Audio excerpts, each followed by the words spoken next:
Welcome to the Bolt Brotherhood Podcast. I'm Christian Spears, Air Force Academy class of 2015 and former Air Force football player. This podcast is about brotherhood, leadership, and life after the game, both active duty and beyond. My goal is simple: bring together current and former players to share real stories, lessons learned, and where life has taken us after the academy. What's up, people? Welcome to another episode of the Bolt Brotherhood Podcast. I'm your host, Christian Spears, and today we have with us another special guest. Who we have joining us today is Loyd Bradley, aka LB. Loyd is a 2014 graduate of the U.S. Air Force Academy. During his time on the fighting Falcon football team, he played the position of corner, so he's a defensive back. Loyd currently resides in the DMV area out there on the East Coast, and he is in the finance space. So, Loyd, welcome to the show, man. Happy to have you. Man, thank you so much for having me, man. You've had so many great guests. I'm just happy to be one of the ones that you decided to pick. So I'm happy to especially going and chat with you, brother. 100%. I know you mean business. You came in a suit and tie today, so looking very dapper. Oh, man, I literally sprinted from work and really just turned on the computer, jumped in the seat. So, man, you're catching me in my actual state, in that element. So I'm excited to just keep it rolling, brother. Yeah, 100%. Let's do it. Excited to spotlight your story and have you on the show. I'll say this for context, and you and I were talking about it a little bit before we started, but for the audience, me and Loyd, our history predates the Air Force Academy. So we grew up in the same town in outside the Dallas area, Dallas-Fort Worth area in Texas. Went to rival high schools, and I'll say this: Loyd was a mentor of mine before I even knew what mentors were. So to have you on the show, man, it means a lot, and I'm just really excited to get into your experience as a cadet and student athlete at the Air Force Academy and where life has brought you, up to this point. Yeah, man. I got 2 points of clarification here. One, I got to be honest and say they never beat us as we're in high school. So that's a highlight for me. But then also, man, talking about our history, your brother was a big inspiration to me, right? So he played safety in high school. I played safety in high school. Me and your brother went to the same high school for context. Yep. He wore the number 7. I wore the number 7. So he was someone that I looked up to. And Chris Spears is an amazing person and was even 100%. Yeah, shout out to my older brother, Chris Spears. I'll make sure, definitely got to send him the link directly for this episode because it'll resonate. But yeah, we'll get into our content here. But like I said, Loyd was a year ahead of me in high school, and then obviously he was a year ahead of me throughout our journey at the Air Force Academy. And so he's one of those people that I quickly gravitated towards because when I was going to the academy, I asked him like, hey, how was your freshman year? Hey, how'd you navigate sophomore year? And I just kept kind of getting the details and getting the insights. And so very unique history. But to get us started, Loyd, we'd love to hear about your journey to the academy. Obviously, you played football at a high level in high school, and you were able to make that jump to the collegiate level. And so tell me about hearing about the academy, prospecting if you would go and take your talents there, and how that all unfolded for you. Yeah, man. Football was my recruiting story was fun. I mean, I had gotten my first offer actually from West Point. We won't talk about that anymore. But my dad was actually career military. So my dad did 22 years in the Army, sergeant major there. But very interesting enough, I had no clue about the military. My dad did I don't know if you want to say good job, but I'll say great job of keeping the work at work. And when he came home, he was just dad to us, right? My earliest memories there, or memories from him working or being in the Army, was him coming home at the end of the day and taking his boots off at the door, right? And that's all I knew about the military for the most part. Of course, like I said, started getting recruited, and I got, the first off from West Point. My dad was like, cool, let's, continue to see what comes in. A few more opportunities came in, but then the Air Force Academy came knocking on the door. And my dad was like, hey, you might really want to pay attention to these folks, right? So we actually went up and took an official visit. Texas boy, right? Yep. Hadn't seen much of any mountains. Fell in love with the mountains. I love Coach Charlton Warren when he was So of course the position coach, and the rest was history, right? So I was sold, and absolutely, gave my verbal commitment, and found myself at the Air Force Academy, Little Lead. Very good, very good. So, one thing that's come up on the show in more recency has been, we have guys that go direct, we have guys that go prep. So, what was your experience as far as getting into that? And then we could also get into details of academics because STEM institution, you're going to see it all, no matter what your major is, ultimately what you declare. But what was some of your experience as far as your earliest days at the academy, the route you went, and then how were academics for you? How was that adjustment? Yeah, so I went to the prep school. Was a part of A squad. So enjoyed my time at the prep school, but I would say, of course, I think it's been a common theme that I've heard, and I agree with 100%. That's where we learn how to study, how to go to EI, how to operate in this new military setting as an 18-year-old, right? 18, 19-year old. When most kids that age want to get out and go party, we were actually studying on the weekends, right? Mhm. So it gave me a unique perspective, and of course I didn't realize it until I was a fourth degree, that you actually are taking a lot of the courses Yeah. during your prep school year that you're going to take in essentially the first and second semester of your first year on the Hill. So yeah, I was very prepared. Doesn't mean I performed the best academically, Mhm. but I Yeah, was much more prepared than what I would have been otherwise. So that's good. big proponent of the prep school. A lot of fond memories of the prep school, and actually, my best friends from the academy come from the prep school. There you go. So, Yeah, those you saw for prep school ties run very deep. I was a prepping myself, and like I said, that comes up on the show quite a bit. And just the preparation it provides for you to have success as a cadet, on the Hill, can't be overstated. And so, let's talk a little bit more about academics. Ultimately, before we transition to the football side, how was your academic journey? Obviously, you took the core classes, which we talk about a lot on this show. But what was your major, and like, what did you gravitate towards as far as studies you were interested in? yeah, I was genuinely interested in business, right? So that pushed me towards management when it was time to declare a degree. But I will say, yeah, I struggled academically, man. It was not easy for me. It was definitely one of those things, when I got to Hill, and we'll talk football a little bit more, but it was hard to juggle, both of those, and be great at both of those for me, right? I was one of those folks coming into the academy where I needed to have a strong focus in that area in order to do well, right? I was definitely very, very, very homesick, right? I would say Yeah, all the way through sophomore year, yeah, second year. So I definitely struggled, but I mean, I will say those habits that I built at the prep school, going to EI, the study skills course. I mean, that was huge in helping me make sure that I was moving in the right direction.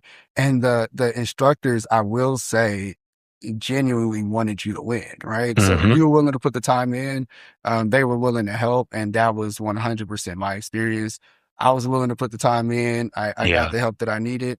And while I struggled academically and didn't have the highest GPA, my claim to fame is I was never on Act Pro. There you go. Yeah, I was that's a not hitting Act flex. Pro. Yeah, Yeah. And I vividly remember getting our grades back from the first semester, and you talking to your coach and coaches, and Coach Warren's like, "You barely made it, huh?" I'm yeah, like, yep. "Yes, I absolutely did, but barely." But never found myself on that pro. So Right on the bubble. Yeah. That's commendable, man. It's interesting because we talk about academics on this show, and I think the interesting thing is you take the STEM courses through senior year. You take them through first year, and so I think it maybe a common experience is across universities. You take the core curriculum, freshman year, some a sophomore year, but then you declare your major. And like if you're a psychology major, you see a lot of psychology courses. If you're a history major, whatever. But at the academy, you're taking engineering, mechanics, physics 2, chemistry 2, astro, aero, and that's like through your first year, your senior year. And so I think, as you articulate that, it really sticks out. no, absolutely. So I mean, and again, the help that we had, right, in going through these courses, I wouldn't call it hand holding, but genuinely, if you were, if you wanted to succeed, there were things put in place to ensure that you had the help to do so. So 100%. Yeah. 100% thankful for, those skills and lessons that I learned at the prep school that translated over to the academy, because again, had I not had those experiences, I'm not 100% confident that I would have been successful at it. Exactly. Yeah. Very well said. So we talk about the cadet student side. Let's transition and shift gears to football. You're recruited out of the state of Texas, played defensive back. You're going to a Division I program, Service Academy, to play football. So what was that experience like as you navigated through your tenure at the academy as a student athlete on the athlete side? Yeah, man, I felt uniquely prepared, man, when I got to the academy. Interesting enough, my high school that I went to ran a defense that was very similar to Air Force, and I'm convinced now that they literally took the Air Force playbook and recreated it for high schools, because a lot of the calls were the same, right? A lot of that stuff was the same. So I got to the prep school, felt very comfortable with it, felt very good in what I could do with my ability. Tear my MCL, right? At the prep school? At the prep school. Wow. Okay. Yeah. So it was a bad sprain or tear or whatever that was. So I essentially missed all had to be like 2/3 of the season. Got a chance to play a little bit there on the back end, and that was all great. So now, of course, time to transition up to the hill. And we get there, and I gotta shout out A Wright and Reggie. Hey, that's some goats right there. Yeah, exactly, man. I still remember to this day going to the practice field and seeing them practice for the first time.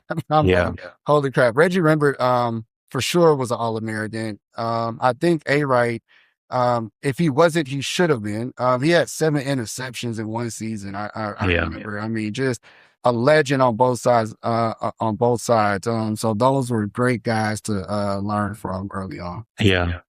So that's solid. Absorbing that their talents, I feel like both of those guys are very cerebral, like just students of the game in the film room and hardworking and like the innate talents and abilities. So yeah, those are giants in the defensive back lore at the Air Force Academy for sure. Yeah, man. So, those guys, they were amazing to watch. So I definitely love that. And I mean, they were willing to teach and help out.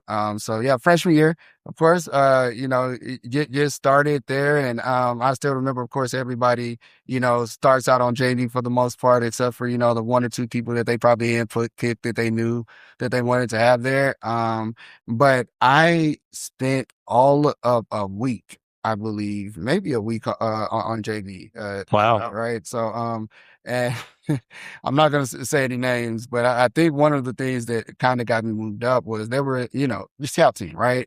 And we were in individuals, I believe, and it was one drill in which, the receivers were working on, cutting DBs. And one of the receivers, a senior at the time, comes around the corner, and cuts me, of course, play along and, go through that with them. But he kind of like pushed my head into the ground when he was okay. And that was a mistake on his part. I'm sure that might be a butt whooping he still remembers to this day.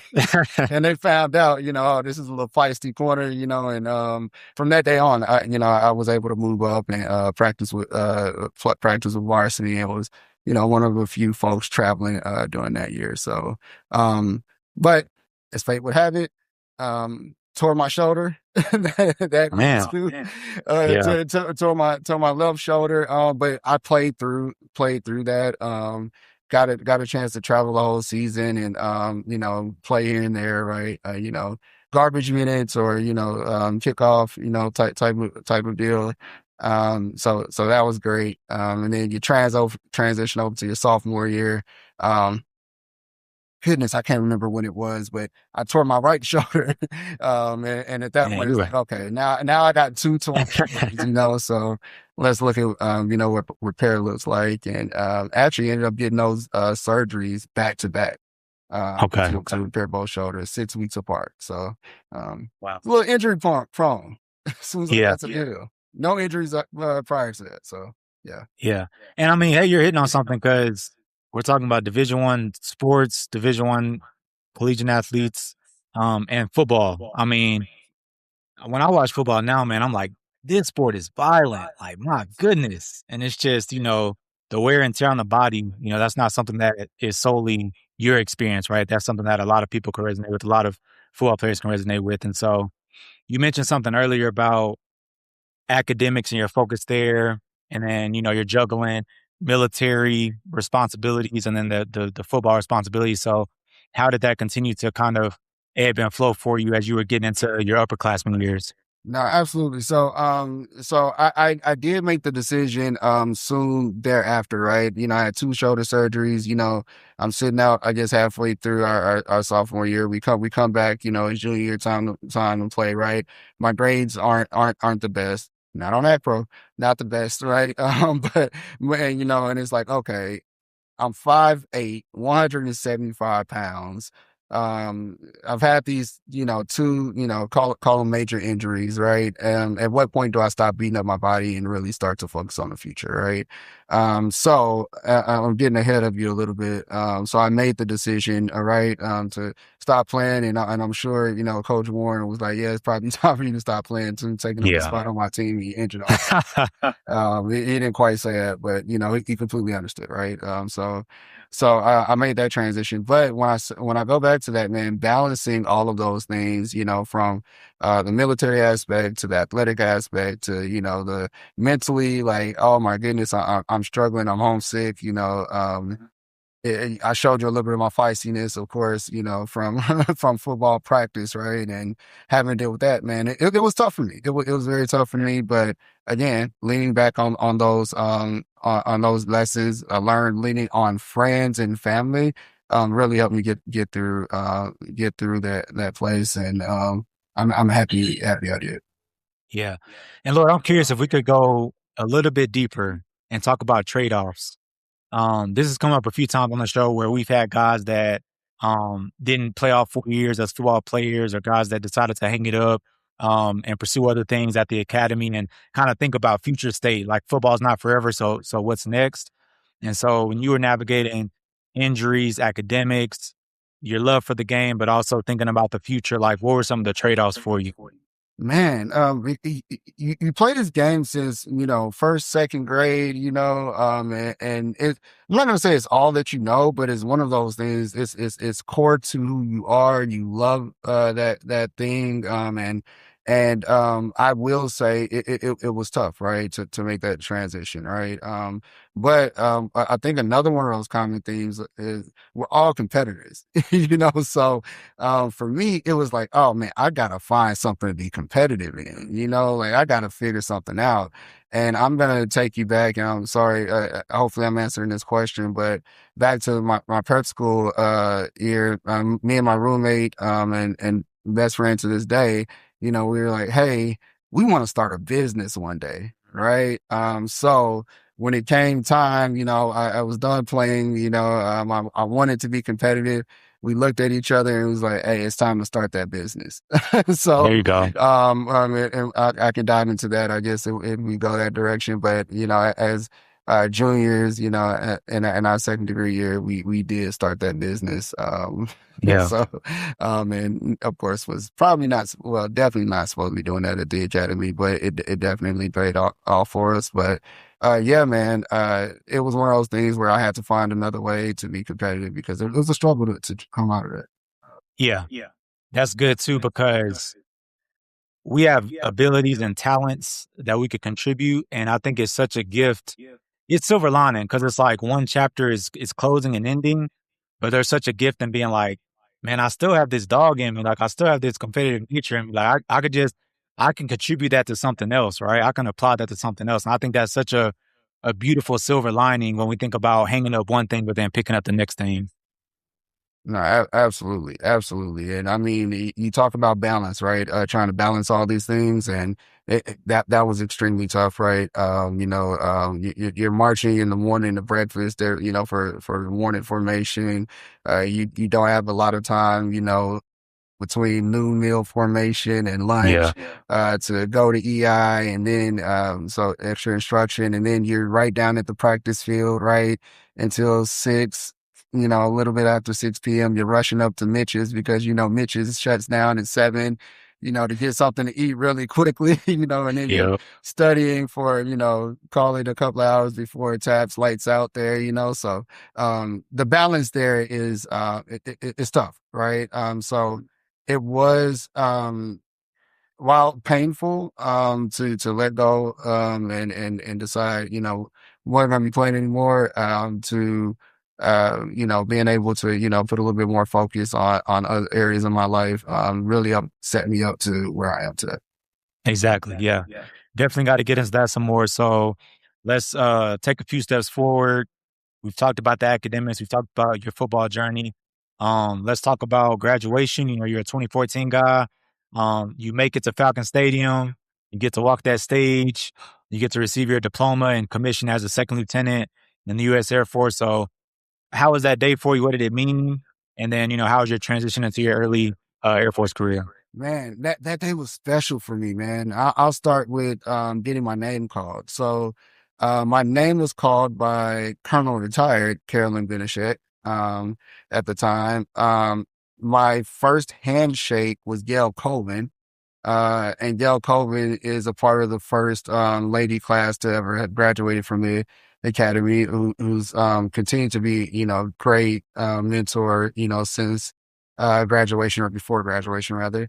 And the person handing me my diploma was Paula Britton, and everyone who was at the academy, during that stretch, and before and after, knows that she's a legend, right? So that was very, very, very symbolic to me, to end that chapter, and then got a chance to shake and salute um, Vice President at the time, Biden. So that was pretty cool, man. I took my degree. Hold on. My first salute from the cadet, right when you come out stage, was Ayanna Cameron, who was the first Nice. African American woman on the Wings of Blue. So Here we I'm go. like, I got back to my seat, man. I cried like a baby.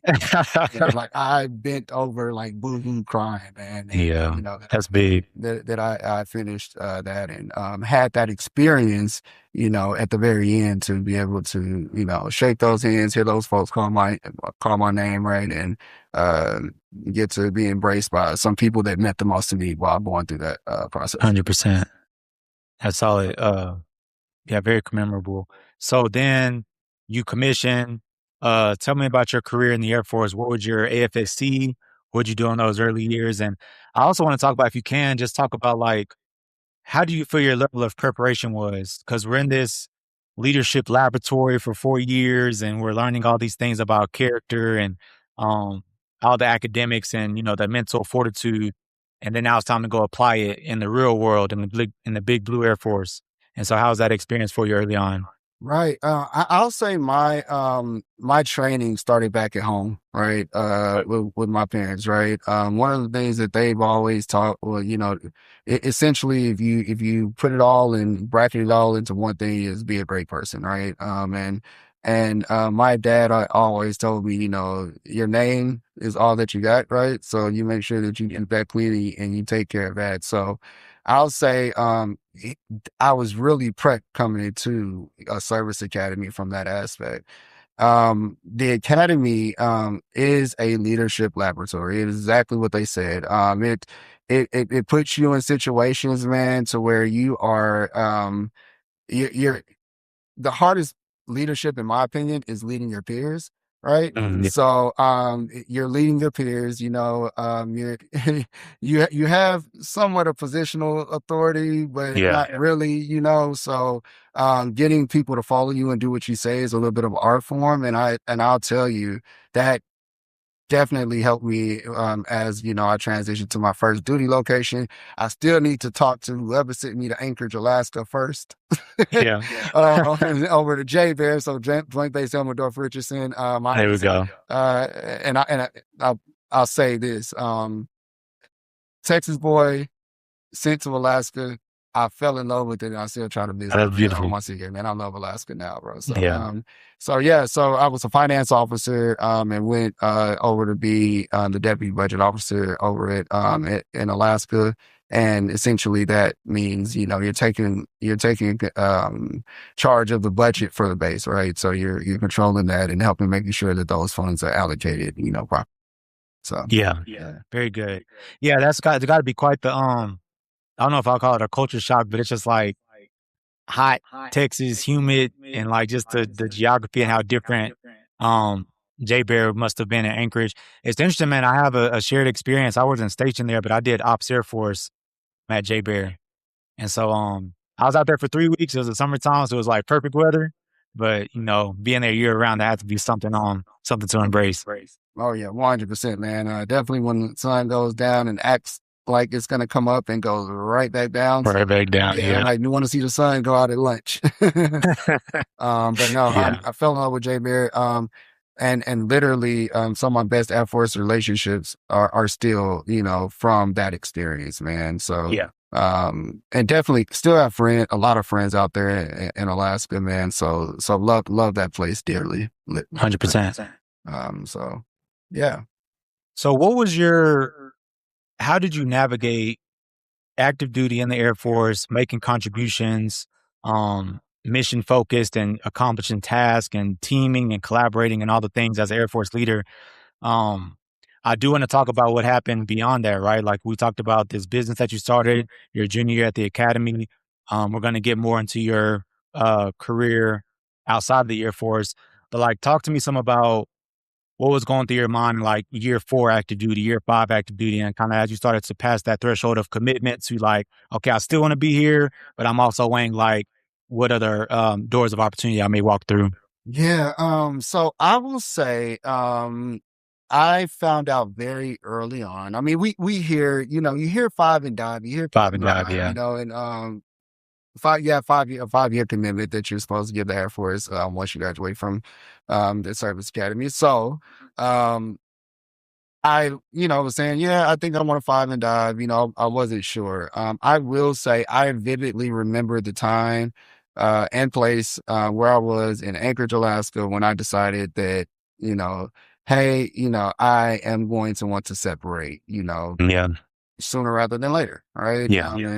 I still remember I was in the parking lot about to go in, and I was in my second year as a second lieutenant. And nothing had happened per se, but I just knew like, hey, I'm ready for, I want to do something different. Right. I was enjoying the aspect of business that I was partaking in. I was learning more about the business world. And in a lot of cases, I did see, being in the Air Force, I wasn't going to be able to make the change opinion that I wanted to make, and I wasn't going to be able to have the impact that I wanted to have. That's not to say that you can't have impact or you can't change things. The impact that I wanted to have, I wasn't going to be able to have it. Right. So I still remember that decision saying, hey, I'm going to go to business school, and figure it out from there. However, I did mention that my grades were not the best in undergrad. So I'm Yeah. like, all right, how can I best do that? I knew I needed to go get another degree, to prove that I could, perform academically. So, I immediately, started talking to my boss at the time and was able to, start working towards going to AFIT full There time, we go.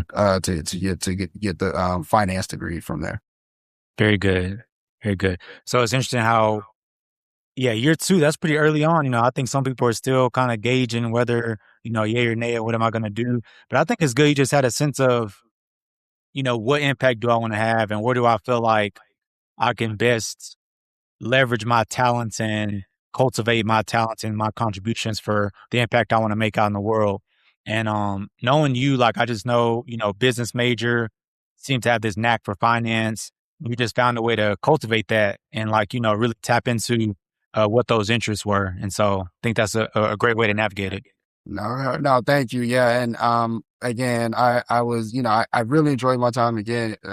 Some of the best, friends and colleagues that I've had have come from Alaska. I mean, some of the best lessons that I've learned came from Alaska. And I definitely still hold those people near and dear. One of the guys, he was a Green Bay Packer fan. And I mean, I still let him know every time the Green Bay Packers lose, just in case he's not watching. Then, I have I had one of my first bosses, man, was one of the best, teachers, that I've had in a job, right? So, still, reach out to him every once in a while and, check on him, see how he's doing. And my commanders there, I mean, they're the folks that still write my letters of recommendation to this day. There we go. Yeah. So both of them, the one, I started with and the one I ended with both, so. Still have Solid. love for that place and the opportunity it afforded me. 100%. Very good. So then transitioning, so, finance, business background, high interest in those areas. You mentioned business school, you mentioned starting a business, and then, even you're in the finance world now. And so like, what are some of the highlights? What are some of the um, milestones or checkpoints that you've navigated through beyond the Air Force and what you've done on the civilian side? Yeah. So, again, it started, back, again, realizing like, hey, I know I want to go to business school. I want to go chase after this dream that I didn't even realize what it really was, right? But I just wanted to go to business school. I like the thought of it. So I went to AFIT, did well enough there, to prove that I could, perform academically.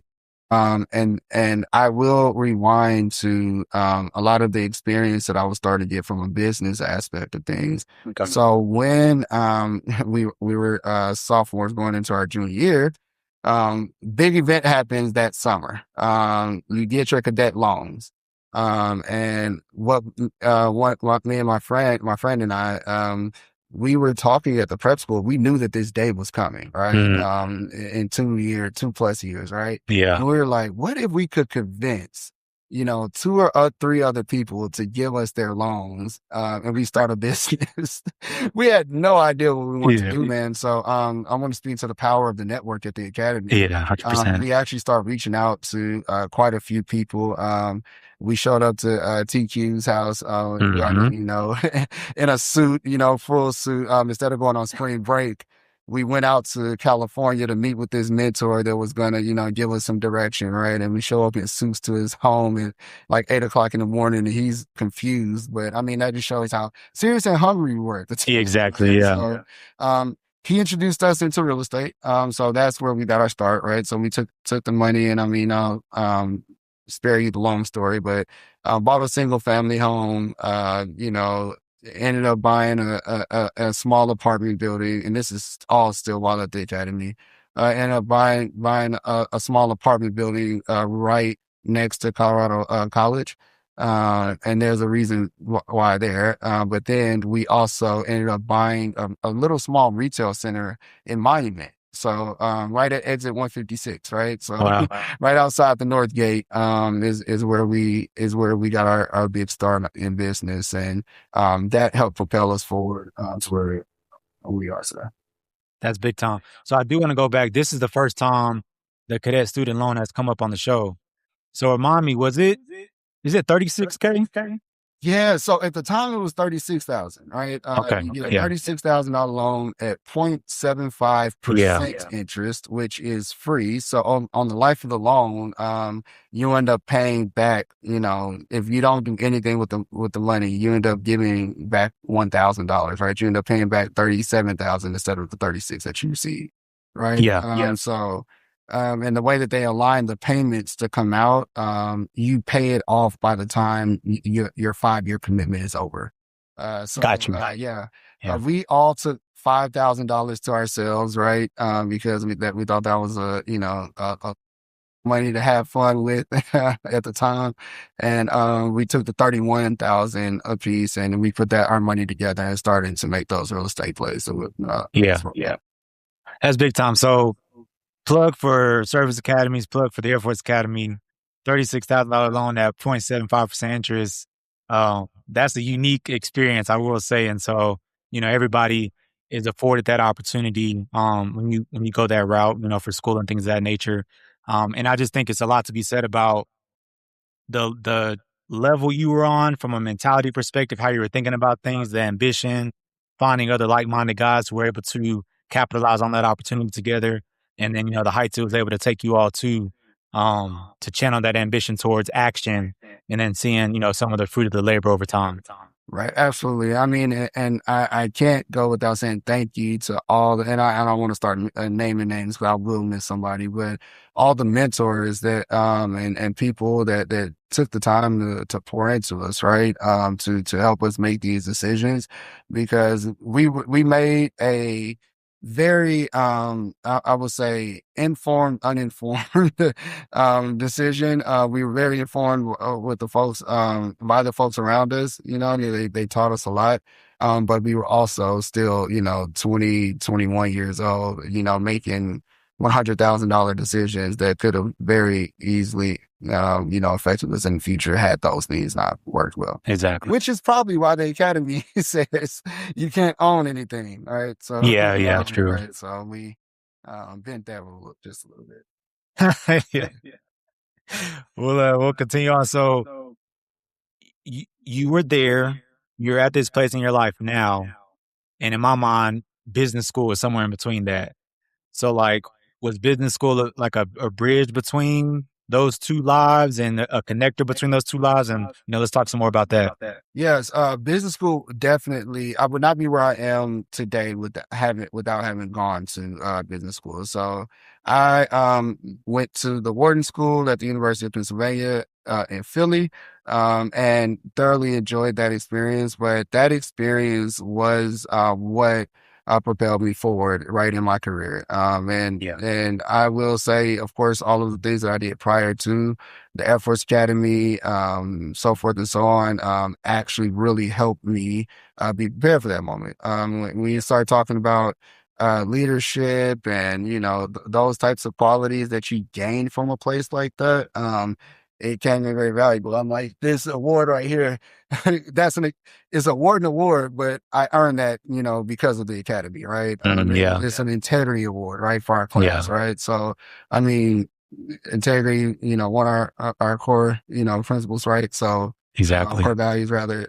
So yeah, there you go. Yeah, 100%. Definitely shines through, when it, when you actually do that thing right, and it definitely helped out. So Very good. Very good.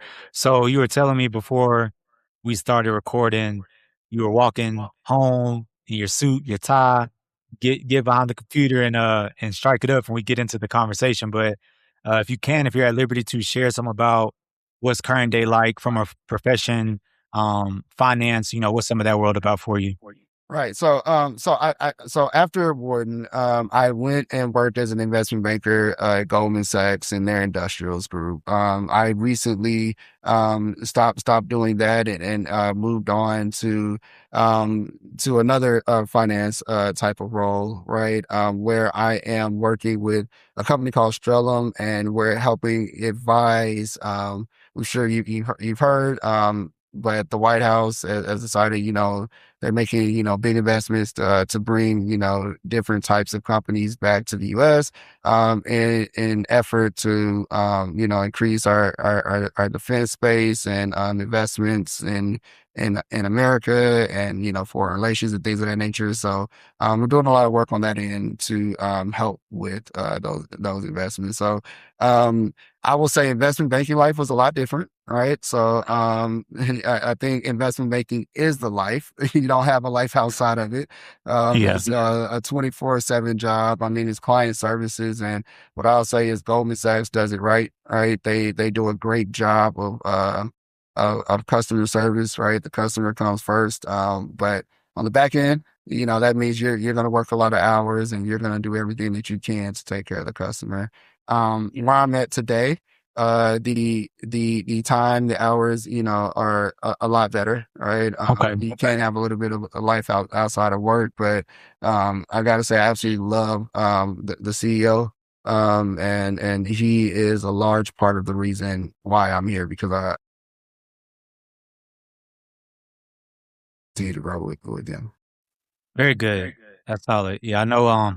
We've only ever had one other, to my knowledge, one other guest who was in high finance, which was Christoph George, was a few episodes back, and he works out in the Massachusetts area. So it's always just cool, man, to hear different experiences we have at the academy, football, active duty, beyond active duty, and just like what we're all doing, current day, and what we're kind of dabbling in, and what we're continuing to contribute our talents and our mentalities to. So thank you for shedding some light on that. No, absolutely no. Thank you, man, because I'm like everyone is doing something that's very interesting, whether they're still active duty, or they have decided, to take their talents elsewhere and help out on the civilian side.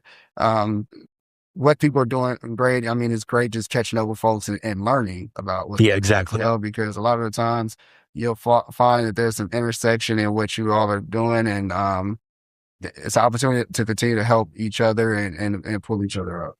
Yeah, very much so. So, Lori, we're coming kind of towards the end of our conversation. I have two more questions for you. This next one is around identity. And so you mentioned earlier playing football at a young age, whether, first grade, second grade, coming from a place like Texas. I mean, it's just football's in our DNA. Like it is. And so, but what was it like for you when you decided to hang up the cleats, when you decided to redirect on how you were going to be contributing some of your talents and abilities, and even current day, like what's your identity and how that shaped, kind of like shaped and molded beyond football?